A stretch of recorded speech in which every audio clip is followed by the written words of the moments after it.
Okay, good day. Welcome back. Today we're getting everything ready for the Montevideo show. So we're going to be scrubbing tractors. And I'll just leave a time lapse up. I've gone through this before as far as what my washing process is. I've got the 2-bucket system going. Both buckets have separators at the bottom. So the idea is as you wash, you're going to rinse off in this bucket, and all of the sand and stuff that comes off is going to drop below the separator so that you don't get it back on the sponge. So the soap bucket, you rinse, you go back into the soap bucket, you wash, and then repeat. And that's, again, just to help keep the sand separated from the clean water so that we're not putting it back onto the tractor and scratching it up. So we're going to do the 445 and 335, and then I've got some tire black that I'm going to throw on there, and some chrome polish, which is going to be super detailed, but we'll just have to see how it goes, because now that I've got the red on the badges, I've got to be a lot more careful as I do that. So that'll be the process, and then once we get that all done, I'm going to do a little mock setup with the canopy and everything, just to see how everything looks, make sure that I've got all the clamps and everything that I need for the banners, and then we'll load them up, and that'll be a wrap. And then the next video that you see will be us leaving for the show. I thank everybody that's watching. Thank for those of you that have subscribed, and stay tuned.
So that's why I do the screen. See all that sand and dust I didn't want back on the tractor scratching it up. So I got the 335 over here. I had a huge issue that took me well over 2 hours to get figured out, and I think it comes down to my starter has gone out. I also found that the replacement switch, I think, is grounded inside, so when you bring the contact down to hit the post, I think it's the insulation somewhere is failed, and it's grounding itself out. So Smokey to the rescue.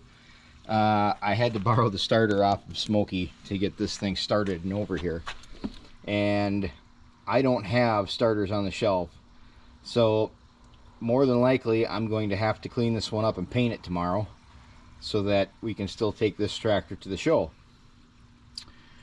So we're going to go through the same cleaning process we did with the 445. This one will take much less time because A, I already cleaned it once this year, and B, it is nowhere near as dirty as the 445 was. So we'll get it scrubbed up, and then we'll get it moved out, and then probably tomorrow, luckily I left myself enough time, I'll pull the starter off, I'll clean it up, and I'll get it under some paint. I've got some Prairie Gold spray paint left, good enough for what we need to do at the show. And then I'm gonna have to figure out what's going on with the other starter, but we'll get into that at a later date. All right, here we go.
Okay, here we are the next day.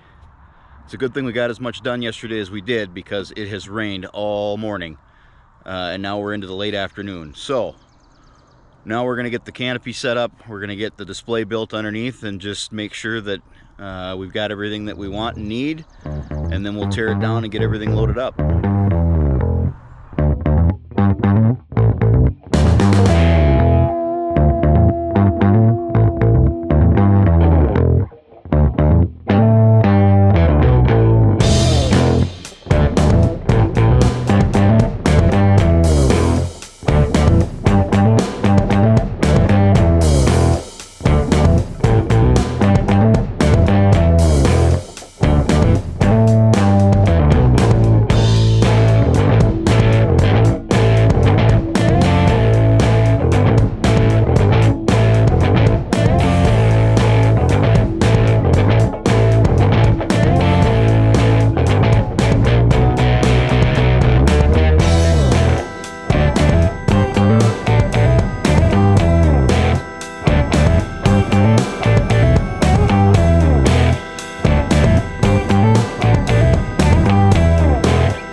settled on this is going to be the setup.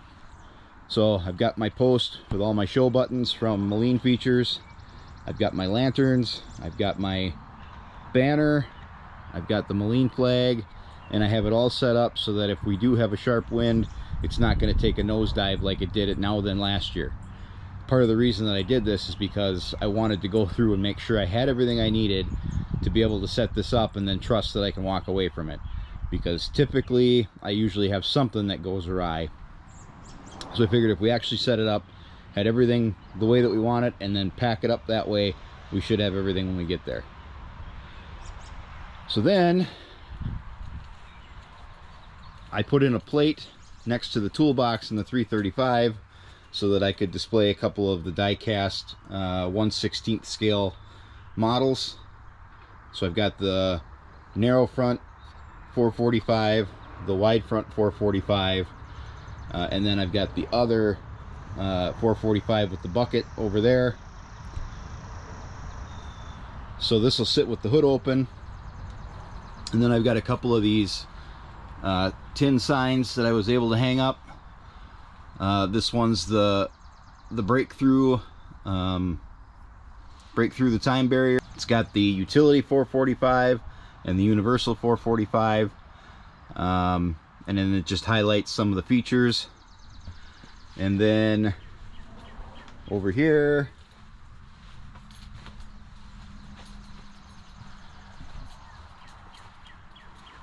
we've got the first look inside the power line of the 445.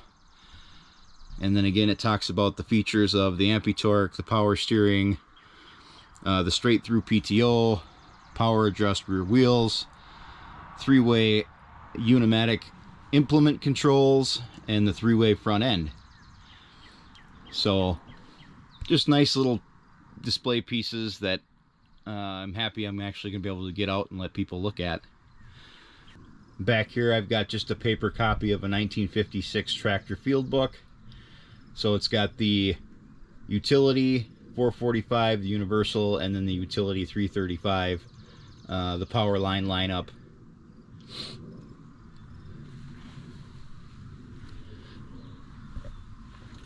So figured I'd give you a quick walk around of the display before we tear it down and load it up, because I'm probably not gonna spend a lot of time filming the display, other than I'll probably put one of my cameras up for a time lapse so that we can see how many people actually come in and look them over.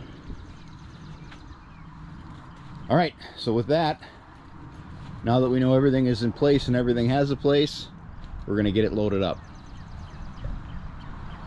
All right, so a couple hours of prep, a couple hours of scrubbing and detailing, a couple hours of rain, and one emergency Prairie Gold paint job later, we are finally loaded up and ready to go. So we're going to be hitting the road Friday morning really early, and hopefully getting there around 7:30 Friday so that we can set up. And I'm looking forward to it. It's going to be a really good time. So next video I post will be of that, and until then, take your foot off the clutch. Thanks for watching, everybody.